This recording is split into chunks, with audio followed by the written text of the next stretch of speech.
Fragment 1. He estat temptat de fer una ximpleria i de llançar-me un enfilall rebent de jocs de mots en un to que ofendria. Pensant ser l'atrevit, però sent un insolent. He estat temptat, però no n'he fet cas. És massa fàcil de ser groller i fer el cràpula, deixar la llengua en un saliveig procàs. Però i si de cop la llengua es fes escàpula, lliure, gustosa, i amb un galop indòmit reconduís la parla a un tall mordàs, o es replegués en si mateixa, llaç lingual que em duria un immens vòmit, i en comptes d'un vers de factura neta, sentiríeu com canvio la pesseta, com trec les tripes, perboco agitarades entre ois i eructes, entre escopits i baves.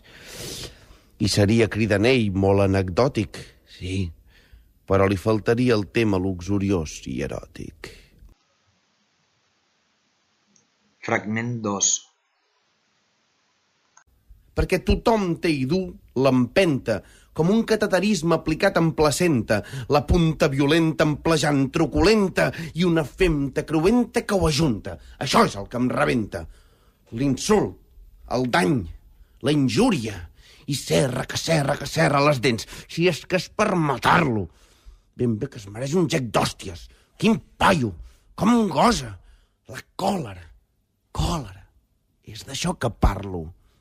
D'aquest fet tan bàsic i tan natural, el salt espontani, quan veus que no baixa del ruc el xaval que es fa el repetani i tens unes ganes de dar-li embestida, de fer-lo puré, d'engegar-lo a dida. Ai, vés a prendre vent, vent.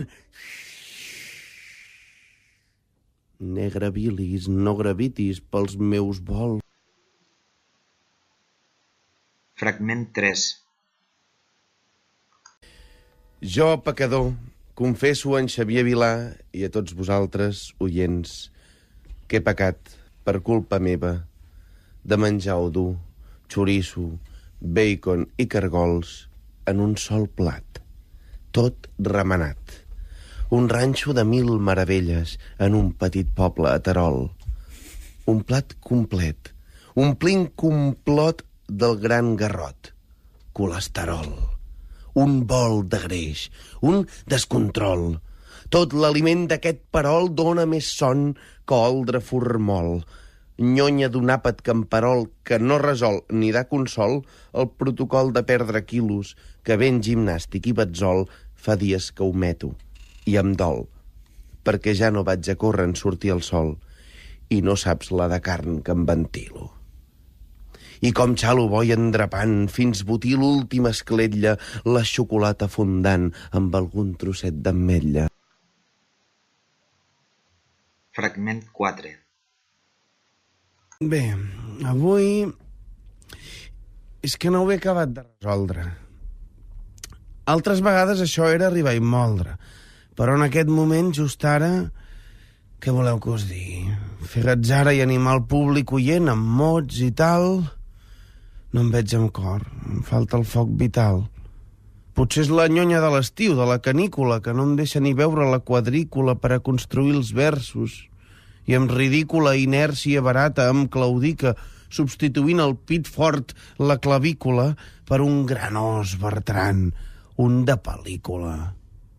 És just això, que mira, que vaig lent. No em ve de gust parlar d'aquella història dels pecats, les virtuts, el cel, la glòria i tots els estols d'àngels querubins. La vida intel·lectual no té confins i se'n fa gros.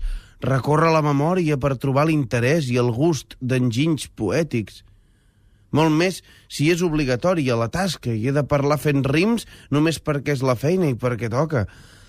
En fi, que he substituït l'ànsia per una repulsió, una repugnància al treball i a l'acció. Fragment 5. El tema d'avui va lligat, salvant totes les diferències, amb el que vam dir de l'enveja i el seu complement, caritat. Perquè també l'avarícia toca l'àmbit material amb un excés de cobdícia, però des d'un altre mal. L'enveja és un delejar, l'avarícia, retenir. L'envejós troba a faltar i l'avar no vol cedir. És una estira i arronsa aquesta àrdua conjuntura, pur abús, orgull d'usura, dura ruptura de la juntura que fa mixtura de la conjura. És a dir, hi ha el qui captura i el qui pastura, el caçador i el recol·lector.